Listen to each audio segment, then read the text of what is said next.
place has got everything. Bullshit.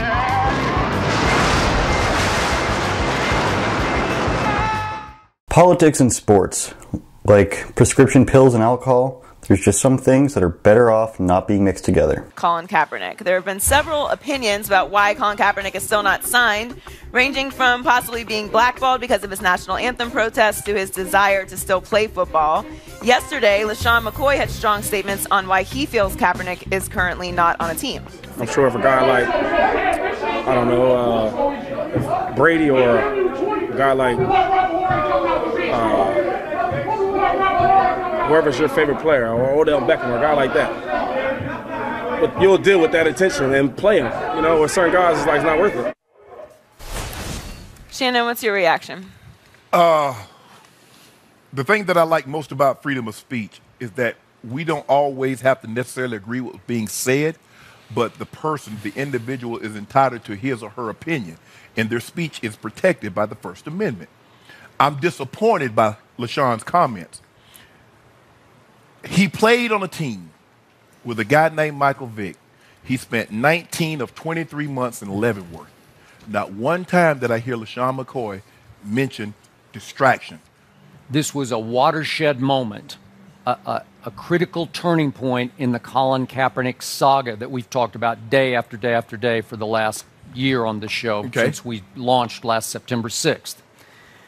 This was not just a black player, but I know LaShawn a little bit from TV. Mm-hmm. He's a star now. Yeah. We got to give him star. So a black star has spoken up and spoken out against Colin. Correct. He has basically sided with the sort of prevailing management opinion from owners, executives, coaches, that Colin Kaepernick isn't quite good enough to risk the distraction that he would bring to a locker room. Because I think we all agree he's already gone down in history as the spokesman, the face of a very important movement in this country. That is correct.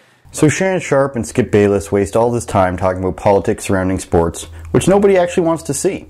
Now, talking about politics and sports is one thing, but the problem I have here is they don't even actually want to talk about the actual issue. They just want to talk about the whole act of it. Why? Because they're afraid about talking about the actual issues. It's kind of sad. To me, it shows me they really want to make money by capitalizing on the controversy of the issue, but they couldn't care less about the actual issue that Kaepernick is bringing up or that people are offended by. They'll go as far as saying the national anthem, but they won't talk about anything that Kaepernick actually would probably prefer that people talk about. But how about the fact that Kaepernick is actually wrong on this one? He's wrong to protest the national anthem because it's obviously just going to make people hate you. And when you're disrespecting your own country, people are going to be less likely to be on your side or even be willing to hear what you've got to say. Homer, you're not listening. He's wrong because him of all people to talk about being disadvantaged and disparaged is incredibly hypocritical. He's wrong, and he's just not that good. Do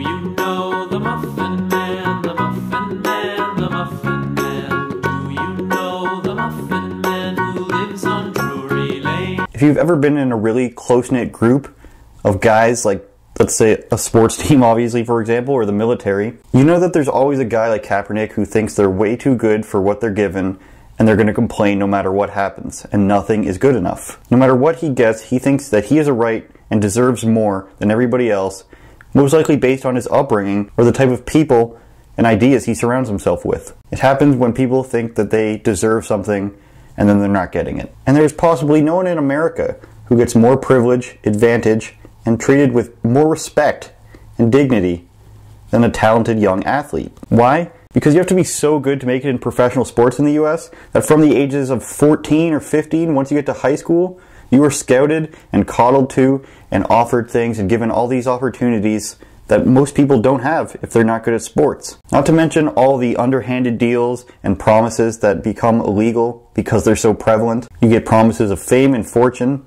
all while just playing the sport that you love. Now, I'm not saying that all these things make Kaepernick a bad person. I'm saying for him to be the one who complains about not being treated well, just like LeBron James, it's very, very hypocritical in my eyes. Behind blue eyes. They want to talk so badly about this. Oh, Colin Kaepernick's being treated unfairly.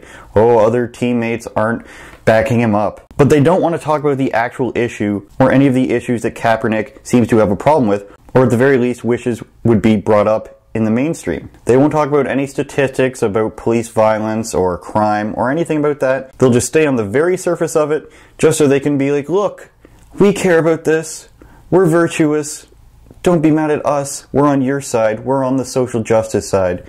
So just like social justice LeBron, social justice Kaepernick, and social justice Skip Bayless, we can all see through it. I'm sorry, people just want to watch sports, and everybody remembers that Skip Bayless is the one who did this. You're a deep thinker in these issues, so step back from all of it. I know this is a very broad question, but where are we in the United States of America in race relations and what you see from day to day in your life? So you've never experienced any offensive behavior from any other color or? No, sir. Wow.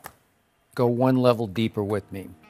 I remember one time I saw you after you had done a concert, I think it was in Westchester, different kind of neighborhood, but I asked you what the racial breakdown was of your audience. Do you remember this? And you told me the only black face you could see in the whole audience was your makeup artist. I believe that's what you said, and she was in the front row, right? A lot of white kids love rap. Yes. Explain that. What does that say to you? What's the message of it? What's the bigger picture of it? But I thought that was clearly a message that there was no such thing as racism. But my dreams, they are as empty